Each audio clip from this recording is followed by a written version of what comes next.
Hello everybody, I am so excited to be addressing you again from the gunstock shop. It has been at least a couple weeks and I've just been embroiled with house projects. Hit 108 degrees here for a better part of a week ago, so had to put in some air conditioning. Still don't have that in the shop. I did put, as you may recall, I did insulate the ceiling in the shop, which was a huge help. But when it gets to be 108 outside, I still can't work out here. So there was a whole week lost, and then web work, which is what I mainly do. That kept me busy for a bit, but I've just been really jonesing to get out here in the shop and make some progress on the two current gun stocks that I'm working on. So what I'm doing right now is cutting the length of pull on this Air Arms S510 stock that I have some videos about me carving it, and really excited to get some oil on it and start finishing it. But the next step was put the recoil pad on, and to do that got to cut the length of pull. Now this one is for myself. I like between 14.5 and 14.75 inches length of pull, kind of depending upon how far forward I can put the scope. When we measure the length of pull, we measure from the trigger straight back to the back of the buttstock, but that's really just a reference, just a datum. It's some kind of place to measure it from. But what we're really after is the eye relief of the scope and the distance from the location of your eyeball at the eye relief to your shoulder in your particular shooting position you primarily intend to use the gun in.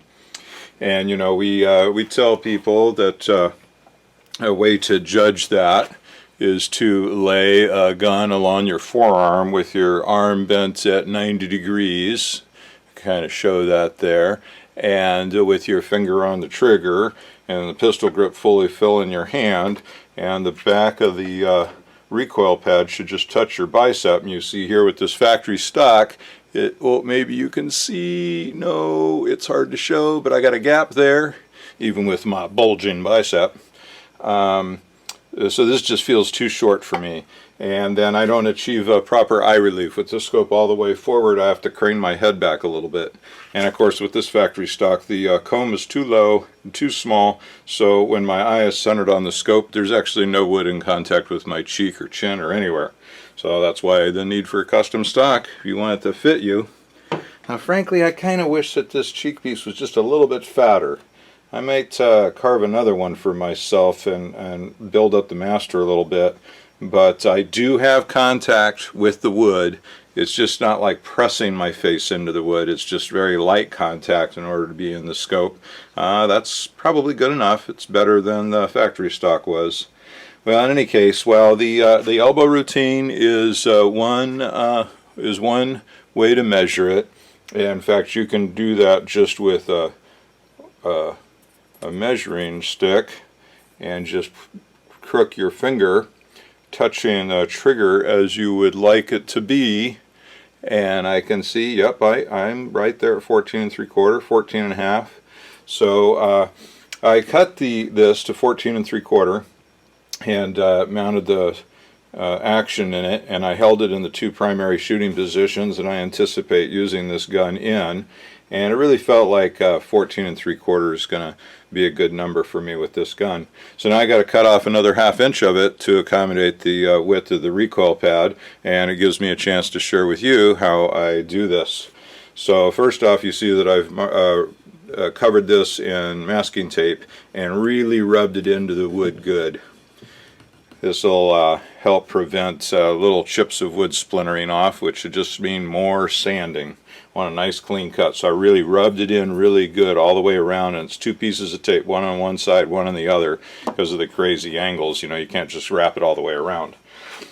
You could use a bolt, perhaps, maybe grind the head of the bolt flat, or, I don't know, look around your shop, you'll probably come up with something. I turned this on the lathe, but that is really not necessary at all. So this was just a round piece of steel, and turned it down a little bit so that it's got a flat base so it can stand up. And I just stick that down here inside the trigger guard and allow it to touch the trigger right at its deepest part of the curve. And then I'm going to use the measuring stick and measure out my 14.75 minus a ½ inch, and I'm just just barely touching it there. I don't know if you can see over my hand. So it's just barely touching that rod. I come over here. My test cut at 14 3/4 was perfect. Obviously, I could have just taken a 1/2 inch off of there, but even though I trusted that, I just want to double check. This is the last operation that could potentially ruin the stock, so no screw ups allowed. I like double and triple checking.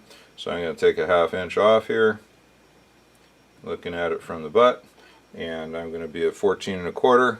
Plus a 1/2 is 14 3/4. It's silly, but I verbalized these concepts to myself several different times in several different ways.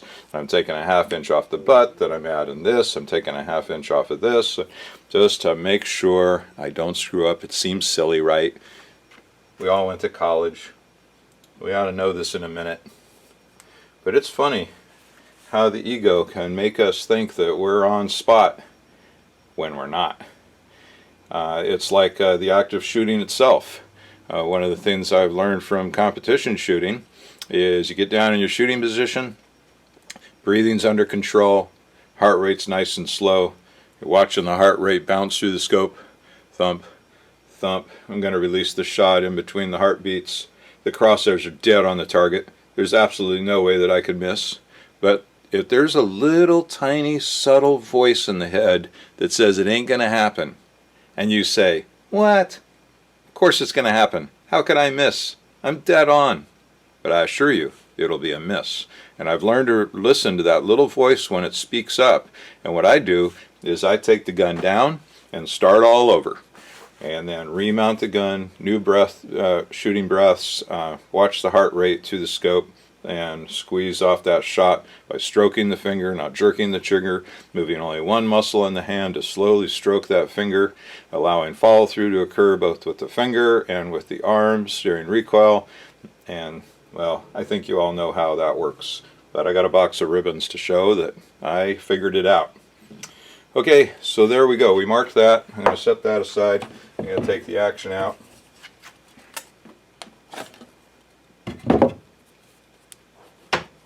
Clunk, clunk. Hey, it's my gun.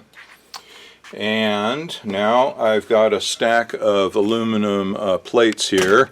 You can use wood, plywood, anything that'll work. But the comb here on a PCP gun is higher than the forearm, and I want to place the forearm on something flat so I can draw my 90-degree mark.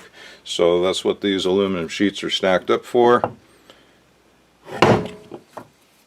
Balance this lead weight on there. There we go.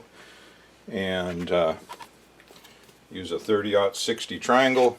It's a 30, 60, 90 degree. I used to be a mechanical engineer, mechanical designer actually. 30-60 we used to call it in the old days of mechanical drafting. And let me adjust the camera. Oh, I'm sorry. I'm getting it there. So I'm just holding the, with the light, I don't know if you can see, there's a glare there. But I'm just holding it up next to my mark, and I'm going to draw a line. And obviously, because this is curving away from the triangle here, I can't draw all the way. I just go a little ways past contact to get a nice line there.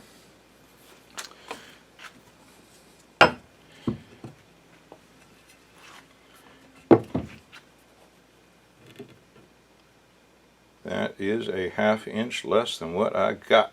That is just perfect. Absolutely couldn't do better. So now, oh, here you see the first little piece that I cut off. So now, let me take you over here to the miter saw. Maybe. Put the vacuum in the way. Here we go. Hold on. Be patient. Oh, there we go. So there's a couple different ways that I can deal with this. One, because you see there's nothing straight to put against the fence of the saw. So on the one hand, you use a little block of wood. Let me get the laser turned on. This is a Makita compound sliding miter saw. the time when I got it, and I think it is still true, it's the only sliding miter saw with a laser that operates through a prism. So you get the line of the laser without the saw running. All the other products, the laser is on the arbor, so you have to have the saw running in order for that laser line to be, to become a line on the work. This is a great tool. And then you can switch the laser, here if I move this up, you can switch the laser from one side to the other of the cut, depending upon whether your loss is on this side or that side. Anyway, here we go, there we go. And so now I stick this here under the dropping angle of the comb. Then I drop the blade down and make sure that I am right on my line. I am. I'm going to use a pull down clamp here. Maybe I should use two, I'm not sure, oh, here it is. Use two clamps. Yep, got this from Makita. They were pretty inexpensive. The rods, very expensive. I'm just using a bolt, it works.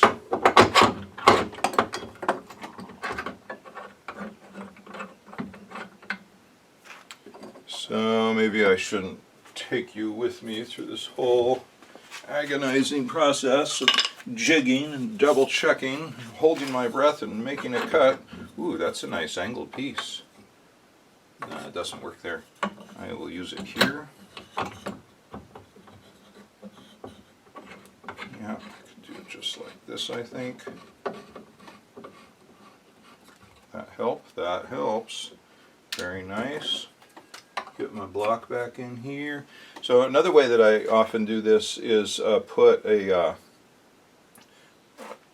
piece of aluminum square channel along the fence, clamp it in place, and then I have something I can line the forearm up on. And maybe if this was a client job, I would go to that much effort just to make sure that nothing bad happened. But I just did that first cut like this, and it came out fine. I didn't have any shifting. Nothing scary. This feels pretty secure. I am just going to go for it.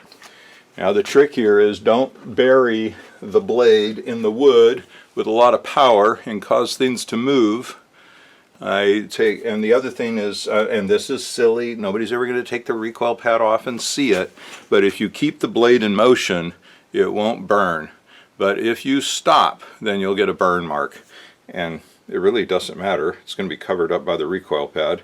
But I do like to practice perfect techniques.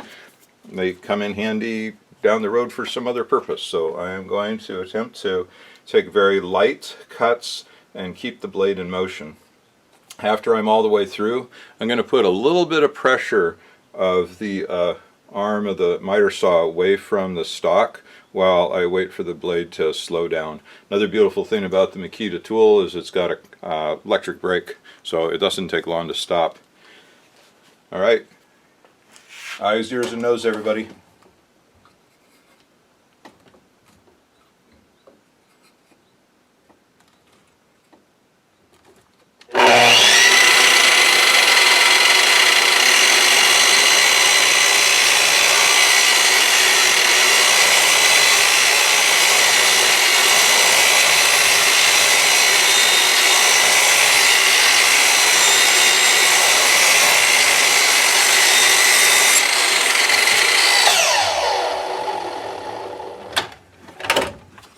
There it is. Now I know ideally it is best shop practice to have things jigged and clamped so that you do not need a holding hand in place. But, you know, I'm sorry guys, I run the risk. I'm careful, super strong, solid in my grip, firm, but sometimes things slip around and I just want to have my hand on it because if something slips from vibration, I can at least control what's going to happen. So there we have it, the last dangerous operation, a nice perfect cut, and now I'm going to go and get ready for installing the recoil pad, and I will turn the camera back on when I am ready. Okay, so now we're ready to mount the recoil pad. I soaked the end grain here in finishing oil. I use Minwax Antique Oil Finish. over and over and over and over. Just soaked it. It kept going in, and I'm going to do a last few applications before we screw the recoil pad down for real. And then I marked the center by measuring across the width in several places that look like fairly representative of what the width is going to be when we finish shaping. Down here at the point, this is a movable feature. That point can go over this way or that way as we're sanding, so don't have to find that center. And the same thing up here. This can, this shape can move as we shape it to the pad. But nonetheless, I kind of check it 3 different ways. I start out by finding the middle with several dimensions, put little marks, and then draw a line. Then I compare that to a line drawn through these 2 points. Even though, like I just said, these are movable points, I just kind of want to know how far off I am. And then the final line, the one that I really want to know, is I put it back on my stack of metal here so that I can use the triangle to draw a square line down the middle right over the top of the other line or lines that I made. Now that I'm happy with that, I'm going to take take an awl and poke it through one of these screw holes like that, so it's sticking through. And I'm going to lay this, let me tilt this down, I'm going to put the recoil pad on the buttstock, and I know that this is too pointy, this part, so it's going to get sanded down. I know that this section here, I want this much rounder, and it's a little too pointy as well. So both of these areas are areas that I can let overlap the recoil pad. And I'm just going to kind of feel it with my fingers that I got wood on both sides, and I'm going to scoot it a little bit more to this end so that this doesn't become too round. The top end is easier to work than the bottom end, so I'm going to just scoot it a little bit to the bottom end. Yeah, I think I'm going to do that. And now what I'm going to do is I'm just going to scratch the wood here. There, that gave me a scratch mark. And so now, let's just get the next dimension. So now I'm going to mark the other hole. And so I'm going to measure how far apart these holes are. And I rather suspect they intended these to be 3 inches. Why would they make them 3 1/16? But this pad company, they do seem to be 3 1/16. So you can eyeball it to the middle of the holes. You can also measure from one edge of the hole to the same edge in the other hole. That's the same as measuring center to center as a double check. And yep, I like 3 1/16. So I'm going to measure 3 1/16 here.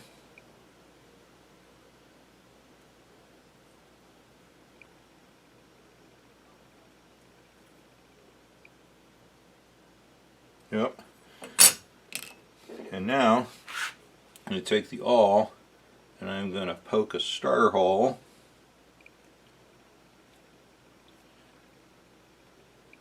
in each of those spots. Now the grain's going to make my starter hole not go exactly where my mark was, and it doesn't really matter. There's plenty of room here. It's rubber, but I like to achieve, strive for perfection. Then you get the best work you can do.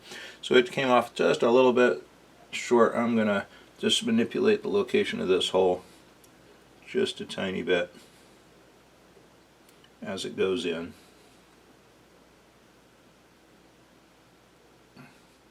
Good deal. Alright, next I'm going to drill these holes, and I'm going to use a drill guide block. Homemade, of course. This is a scrap piece of aluminum that was intended for another project. Looks like it was a telescope part. Broke a tap off in there. I don't know how this happened or when it happened. It's just in the collection of pieces, and I have had many drill blocks over the years. This is just the current one that I'm using. As the hole, this was machined for whatever this was going to be. As the hole becomes hogged out too big from use, I'll just use the milling machine and poke another hole through and have a fresh hole to use. I've got a couple other blocks over there that are covered in holes. At some point I just give up on them, start a new block. This one's nice and thick. I put it on the drill bit in the drill. This is the way I'm going to do it because of this broken off tap. It's going to go away from the wood like that, and then these are the screws I use to put it on. I buy these in bulk. I don't use the screws that come with the recoil pad. These are number 8 by 1 1/4 inch stainless steel pan head sheet metal screws. Yep, I like using stainless steel. And I'm going to just lay this along the drill bit and make sure that I'm going to be drilling deep enough. And of course the recoil pad has a sheet of plastic on the bottom, so if I make this drill bit length fit the length of the screw, I know that's going to be about maybe a 1/16 or an probably 1/8 inch, maybe too deep, but that's okay, not a problem there. So now I'm going to just freehand start these holes.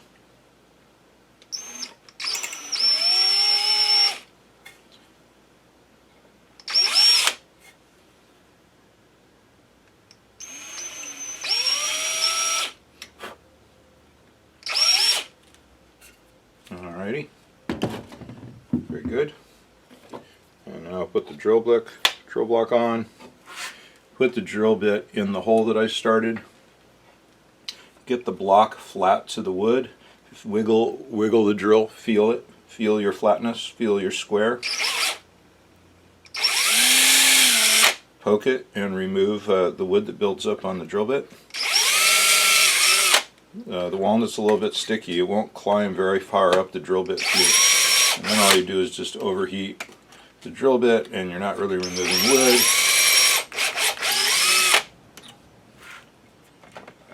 Alright.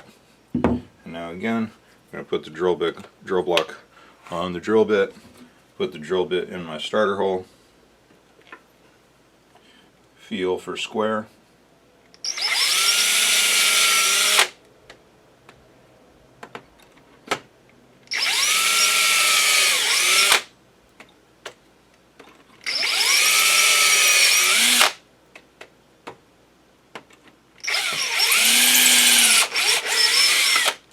Alright.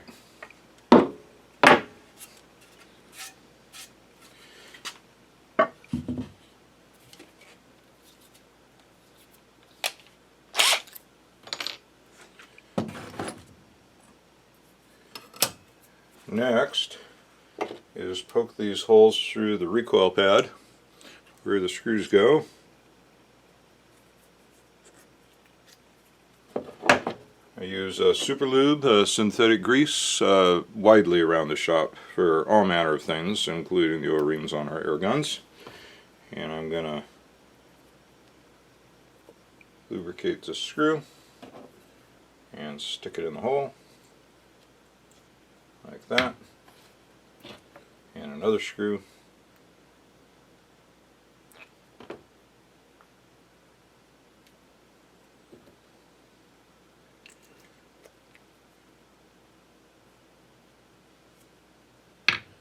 Alrighty, and now it's ready to screw on. I'm going to just apply a last application of oil.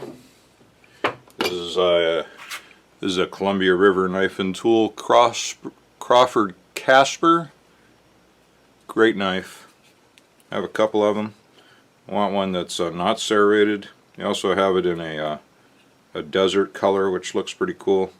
I've been looking at it. This is not assisted opening, but they're pretty easy to open with you know, the rotating wrist thing. And of course, you know, the way to do that is don't throw it open. That puts the point of rotation over your wrist if you throw it open. What you want to do is rotate it so the point of rotation is around this. It makes it really easy to open a knife that way. But what's really cool about this knife is it's got a liner lock. I mean, a lock for the liner lock. So when this guy's pushed forward, you can't undo the liner lock. It becomes as safe as a fixed blade. And I like that it's right there on your thumb, so you can hold it in the lock position if you're doing something really manly. And I do manly things with my knives. Alright, like open up the oil can, huh? Alright, So you'll notice I'm using cheap paper towel, not the fancy blue paper towel, which I will use for finishing the rest of the stock. Here, it just doesn't matter. I just want to get it really goobered. Nobody's ever going to see it. It was already highly goobered up, but I'm just doing some more. End grain just soaks it up like a sponge. You'll see that one way is rough and one way is smooth. The rough way tears the paper towel up. The other way makes it go on smooth. I already did an application of oil, so I don't experience that roughness like I did earlier.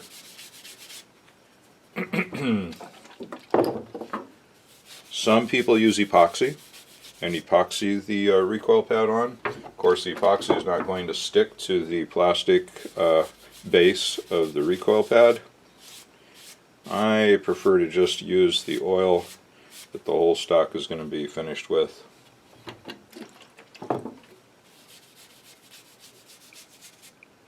That is nice and thick, and it just gets sucked up almost right away. Alright, sorry to bore you with this repeated application of oil, but I'm done. Now, to drive these screws, I'm going to use a Phillips driver bit that it has a round shank rather than a hexagon shank, so that when it's inside the rubber, it tends not to tear up the rubber hole. It's just a little attention to detail thing that probably really doesn't matter, but if you have a driver bit that's got a round shank, I think that's better. And I'm going to put some grease on it.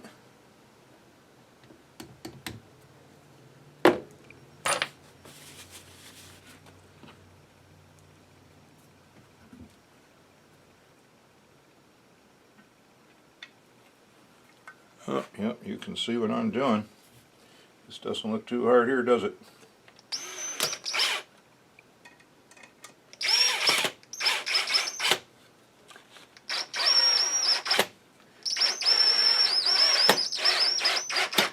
Okay, now, whoops. I don't go too tight with the power drill. I have cracked the base plate of the recoil pad once. I did that. So I'm going to finish it by hand. And I left that driver behind you, so I will go do that in a minute. I'm just going to, finish tightening it up by hand. Do I have it? Oh, here it is. I got it. I got it, by golly.